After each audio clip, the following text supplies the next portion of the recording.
नमस्कार, प्रणाम, सत श्री अकाल। चतुर्थ अर्थात फोर्थ डे में आपका स्वागत है। ये वो यात्रा जिस पर आपका मन निकल सकता है। मेडिटेशन अर्थात मन और मन को स्थिर करना ही ध्यान है। ध्यान किया कैसे जाए, ध्यान जिया कैसे जाए, ध्यान में हुआ कैसे जाए। कोई भी चीज जब आप ध्यान से करते हैं, यकीन मानिए वो पूजा प्रार्थना इबादत हो जाता है। पर बहुत सारे लोग ध्यान से कर नहीं पाते। जब ध्यान से कर नहीं पाते, यकीन मानिए ध्यान से जी नहीं पाते। और जो ध्यान से जी नहीं पाए, यकीन मानिए क्या उनका मरना सार्थक हो पाएगा? और जीवन की भूलों को जीते जी सुधारा जा सकता है? क्या मृत्यु उपरांत कोई उपाय है? नहीं। तो जीते जी ही उपाय करना होगा। पहले से लेकर तीसरे तक मेडिटेशन करना कैसे है, थर्ड डे तक मैंने आपको बताया। आपके अनुभव ही पढ़ रहा हूं, मुझे अच्छे लगते हैं, इसीलिए आपको चतुर्थ डे में लेकर चल रहा हूं। साथ मेरे चलिए ध्यान की उस यात्रा पर जिस पर मात्र आपका मन ना निकले, अब आप भी निकलिए। मात्र शारीरिक रूप से गति नहीं करिए, मन से भी गति कर सकते हैं। तो करते हैं मन से गति। यह गति भी अद्भुत होगी। यह गति वो जो गीत हो जाएगी। और गीत कब नृत्य में परिणत होता है जीवन में, यह आपको तब पता लगेगा जब आप सप्ताह भर मेडिटेशन करेंगे और उसके बाद के अनुभव मुझसे साझा करेंगे। तो ये फोर्थ डे का मेडिटेशन किया कैसे जाए।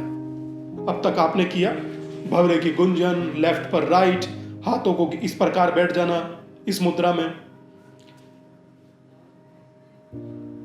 चतुर्थ डे में जब आप बैठेंगे ना, आप फोर्थ डे में जिस दिन बैठेंगे, आपके नीचे मैट भी होगा, आपके वस्त्र भी ढीले ढाले होंगे, आपको भोजन का भी ज्ञान हो चुका है। थोड़ा सा लाइट का भी ध्यान रखिएगा।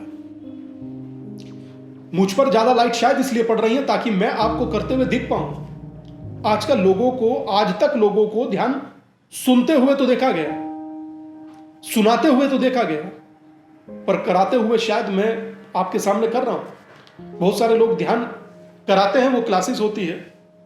मेरा मन था कि मैं आपसे यह ध्यान कराऊं जो दे आप मुझको वर्चुअल माध्यम से आप मुझे सीख पाए। लॉकडाउन के भीतर बहुत सारे लोगों को मेडिटेशन कराया फेसबुक के माध्यम से, ऑनलाइन मेडिटेशन। यकीन मानिए अद्भुत उसके परिणाम थे। 7 दिन का नहीं कराया था, पूरा कोर्स कराया था।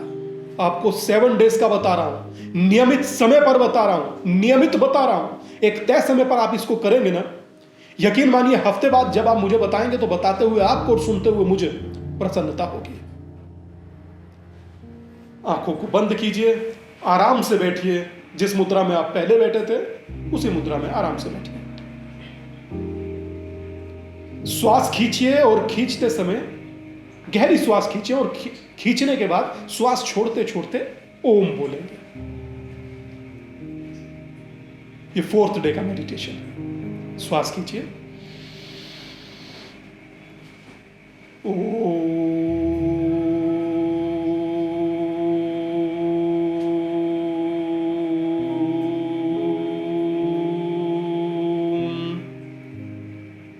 मैं हाथ इस तरीके से रखकर बैठा हूं क्योंकि मुझे इसमें कंफर्ट फील हो रहा है। आपको क्या इसमें कंफर्ट फील हो रहा है, आप इसमें करिए। आपको यू कंफर्ट फील हो रहा है, यू करिए। आपको इस तरह से कंफर्ट फील हो रहा है, इस तरह से कीजिए। मगर श्वास खींचिए और ओम का उच्चारण कीजिए 10 to 11 टाइम्स। श्वास खींचिए,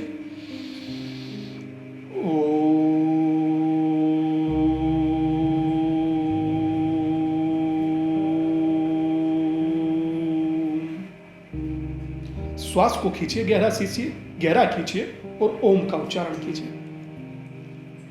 बुल्ले शाह को सुने हो कभी? ध्यान करिए, मगर एक चीज को समझ लीजिए। बुल्ले शाह अक्सर एक बात कहा करते थे कि राती जागे करे इबादत, राती जागण कुत्ते, भोंकणों बंद ना होंदे जा थड़ी ते सुत्ते, और खसम अपने दा दर ना छड़ दे चाहे वजन सो जुत्ते, कि उठ बुल्लिया जा पीर मना ले नहीं ता बाजी ले गए कुत्ते। अब इसको हिंदी में भी आपको बता देता हूं कि उठो, ये वेकअप कॉल है। उठो, ये जागने का समय है। क्या कल समय मिलेगा? इससे पहले कि बाजी कुत्ते छीन कर ले जाएं, आपको उठना चाहिए, आपको जागना चाहिए। यह जागना ही आपको आपसे परिचित कराएगा। यकीन मानिए कि बहुत सारे लोग नींद से उठते हैं पर शरीर उठते हैं, चेतना सोई है। मैं चेतना को जगाने की कला सिखा रहा हूं, आप सीखिए। आंखों को बंद कीजिए, ओम का उच्चारण कीजिए, गहरा श्वास खींचिए और छोड़ते छोड़ते ओम बोलिए।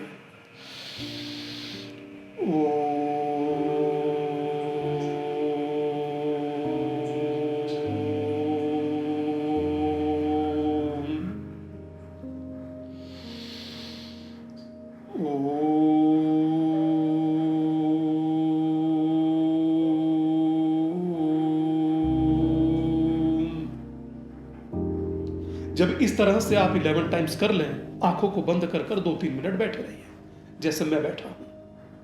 हो गया ध्यान, अब आंखों को बंद कर कर बैठे हैं, सुकून में बैठे हैं।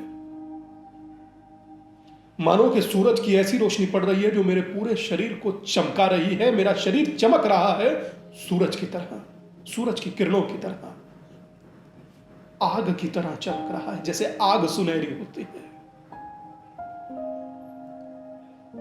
आंखों को बंद रखिए, 2 से 3 मिनट इसी मुद्रा में बैठे रहिए। फिर उसके बाद उठिएगा, आंखों को खोलिएगा और हाथों को घिसिएगा। अब बहुत सारे लोग ये समझ रहे होंगे कि हाथों को घिसने से होगा क्या। जब हाथ गर्म होंगे तो आपकी ऊर्जा आपके हाथों से आपकी आंखों तक और आपकी आंखों से आपके पूरे शरीर में संचार करेगी। यकीन मानिए, आपकी ऊर्जा इतनी है कि आप कुछ भी कर सकते हैं। नहाकर इंसान लिबास बदलता है और मेहनत के बाद इतिहास। तो अपने लिए प्रयास कीजिए, इतिहास बदल जाएगा। यह था 4th डे का मेडिटेशन। अब मैं आपको 5th डे के मेडिटेशन पर लेकर चलूं। मैं चाहता हूं, उससे पहले बताने की जरूरत मुझे नहीं लगता पड़ती है कि अनुभव बता। अब आप भी समझ गए और मैं भी समझ गया। अनुभव बताइए ताकि और बेहतर मेडिटेशन और डीप आपको लेकर जा सकूं।